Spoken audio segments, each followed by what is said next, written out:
Most people don't fail at 70. They failed years earlier and just didn't notice. They're still breathing, still eating, still waking up every morning.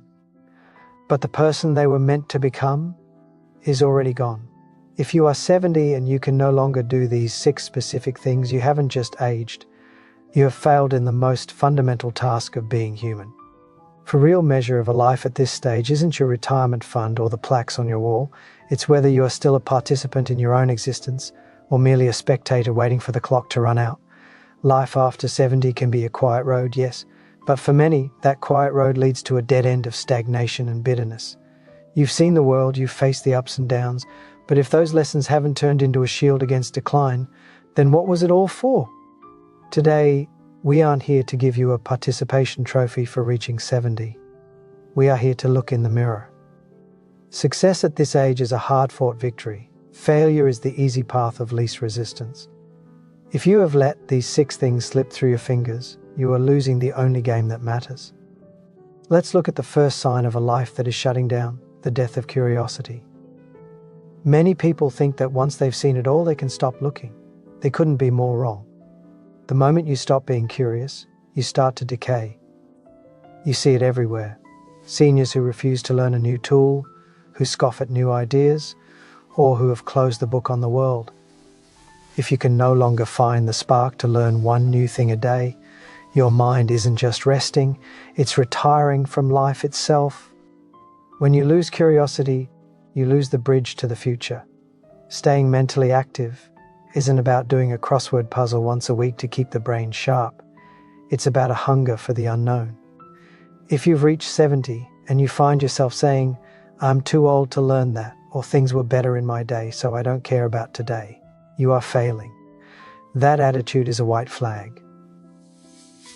Curiosity is the electricity of the brain. Without it, the lights go out. If you can't look at a smartphone, a new book, or a grandchild's hobby with genuine interest, you are effectively cutting your cord to the living world.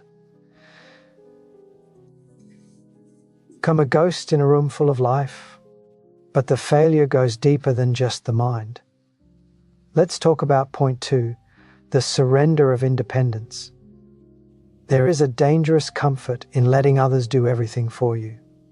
It starts small. You let someone else cook every meal. You let someone else manage your basic chores. You stop walking to the mailbox because it's easier if someone else grabs it. If you can no longer perform the small daily acts of self-reliance, you have failed to protect your dignity.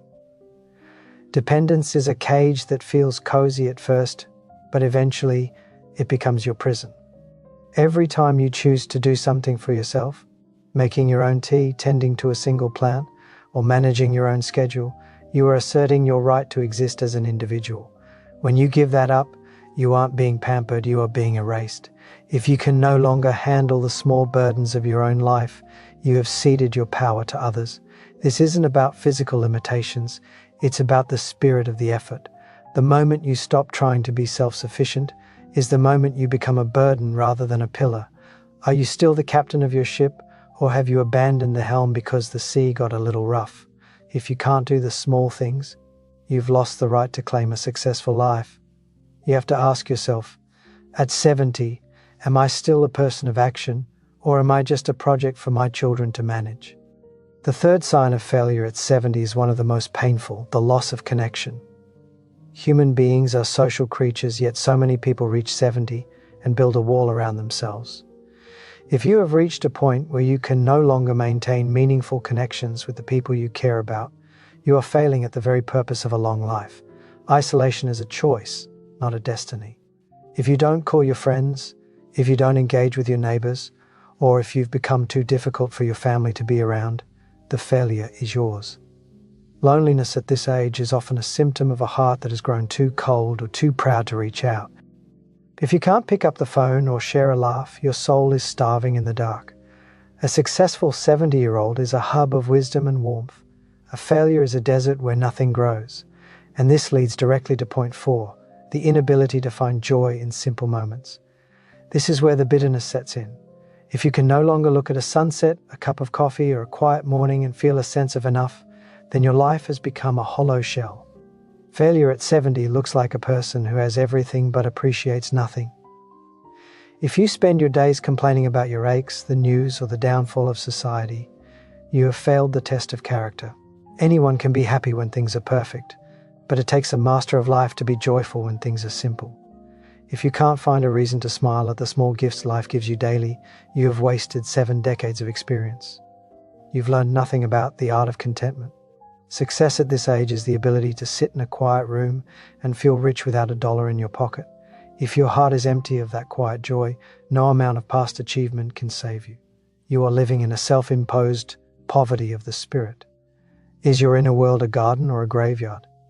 If you can't find the joy, you've lost the path. The 5th pillar of failure is the neglect of your physical vessel. By 70, your body is your oldest companion.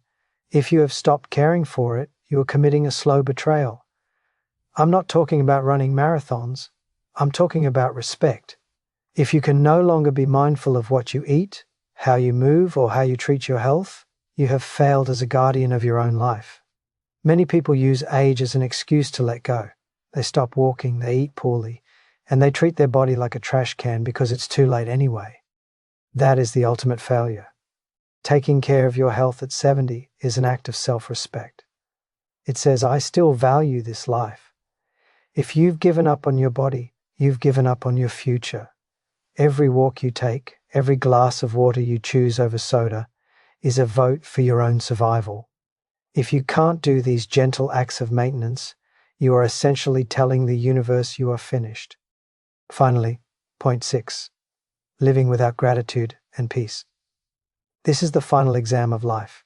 If you reach 70 and your mind is a storm of regrets, anger, and what-ifs, you have failed the most important lesson of all. At this age, if you can't wake up and feel a profound sense of gratitude for another day, you are living in a prison of your own making. Success isn't about avoiding the end, it's about meeting it with a peaceful heart.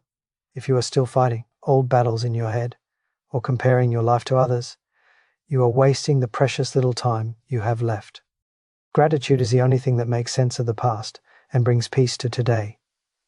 If you can't say thank you for the journey, the good and the bad, then your journey has been in vain. 70 isn't the end of the story, but it is the chapter where you decide if your story was a tragedy or a triumph. Don't let it be a failure. If you realize today that you've stopped doing these 6 things, don't just sit there. Change, reconnect, move, learn. Because if you don't, you aren't just aging, you're fading away. Which of these have you neglected? Tell me in the comments.